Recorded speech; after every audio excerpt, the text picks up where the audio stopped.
ప్రాచీన శాస్త్రీయ అత్యాధునిక వైద్య విధానాలను వినూత్నంగా ఒకే గొడుగు కింద అందుబాటులోకి తీసుకొచ్చింది మెడి9 ఇంటిగ్రేటెడ్ మెడికల్ సిస్టమ్. ఇలాంటి రివ్యూస్ చూసేది అసలు రాకండి. మూవీకి వర్స్ట్ మూవీ అండి. విశ్వక్సేన్ గారు లిటరల్లీ ఒక వెల్ విషర్గా చెప్తున్నా, కెరియర్ నుంచి బ్రేక్ తీసుకోమనండి, తీసుకొని స్టోరీ సెట్టింగ్ చేయమనండి. ఫస్ట్ అయితే ఎంతసేపు స్క్రీన్ మీద కనిపించేయాలి. ఒక స్టార్ కిడ్కి కూడా లేని ప్రమోషన్ చేసుకుంటాడు అన్న అతను. ఒక చిరంజీవి గారిని పట్టుకొచ్చి, బాలకృష్ణ గారిని పట్టుకొచ్చి, ఎన్టీఆర్ గారిని పట్టుకొచ్చి, ఎందుకన్నా అంత యాటిట్యూడ్ నాకు అర్థం కాదు. సిద్ధు గారు యాటిట్యూడ్ లేదు ఆయనకి. ఎంత మంచి స్టోరీ తీసుకుంటారు, ఎంత బ్రేక్ తీసుకుంటారు. అదే నవీన్ పోలిశెట్టి గారు ఎందుకన్నా అసలు ఓవర్ రేటెడ్ యాక్టర్ అన్న అతను అయితే నిజం చెప్పాలంటే. ఎఫర్ట్స్ పెడుతున్నారు ఎక్కడ అంటే లేడీ గెటప్లో. మేబీ నేను ఆ ఎఫర్ట్స్ కూడా నేనైతే మేకప్ పీపుల్కి ఇస్తా, కానీ ఈయనకైతే అసలు ఇవ్వను. ఆయనకి సెట్ అవ్వని క్యారెక్టర్ ఇది, సెట్ అవ్వని స్టోరీ ఇది. లైక్ వర్స్ట్ మూవీ అన్న. ఆయన కెరియర్లో ఒక వర్స్ట్ మూవీగా చూపించుకోవాలంటే ఆయన ఇది చూపించుకోవడం బెస్ట్. పర్ఫార్మెన్స్ వైజ్గా కానీ, స్టోరీ వైజ్గా కానీ. క్లైమాక్స్ కూడా నేను ఏదో ఎక్స్పెక్ట్ చేస్తున్నాను. ఇంకెక్కడ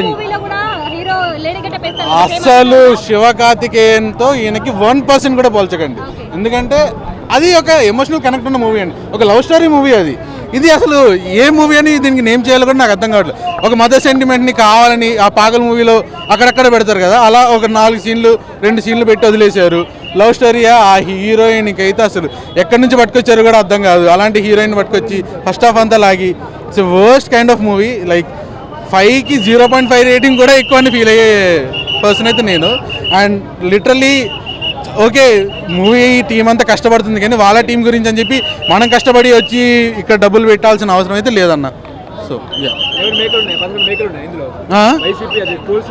అన్న అదేం లేదు. ఆ 11 మేకలు ఆయన ఏదో స్టేజ్ మీద అటెన్షన్ కోసం గ్రాప్ చేయడం కోసం అంటున్నారు, కానీ చెప్తున్నా కదా, వైసీపీ లీడర్స్ కానీ, టీడీపీ లీడర్స్ కానీ, జనసేన లీడర్స్ కానీ ఎవరు కూడా ఈ మూవీని బాయ్కట్ చేయాలని కానీ లేపాలని అనుకోవద్దు.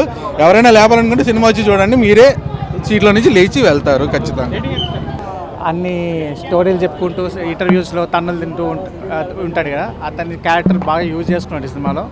అతను హీరోయిన్ క్యారెక్టర్ బాగానే ఉంది. లైలాక్ మటుకు చాలా బాగుంది స్కోప్. సోను మోడల్ గారు బాగున్నాడు. అండ్ లైలా ఆబ్వియస్లీ చాలా అందంగా ఉన్నాడు. చెప్పాలి వల్గర్ సీన్స్ అంతకేం అనిపించలేదు, ఏదో అక్కడక్కడ అనిపిస్తుంది, కానీ అది కొట్టుకుపోతుంది కామెడీలో.